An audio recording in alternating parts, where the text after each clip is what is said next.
आता ज्याच्यासाठी म्हणून संपूर्ण देशभर जी प्रत्येक राजकीय पक्षाच्या मनात आणि प्रत्येक मतदाराच्या मनात जी शंका निर्माण झालेली आहे या देशाच्या निवडणुकांबद्दलची, त्याची एक गोष्ट तर तुम्ही सुरू केलेलीच आहे, दुबार मतदार याद्यांची. हे दुबार, 3 बार, 4 बार सगळं सुरूच आहेत.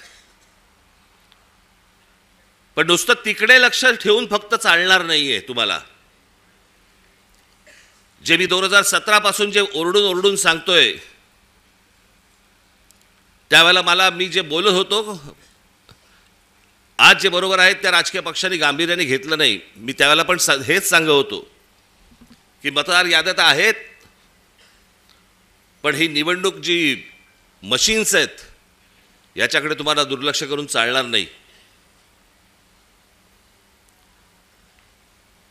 आणि म्हणून मी आज तुमच्यासमोर हे इलेक्ट्रॉनिक मशीन हे तुमच्यासमोर आणले आणि त्याच्यामध्ये कशा प्रकारचा गोंधळ होतो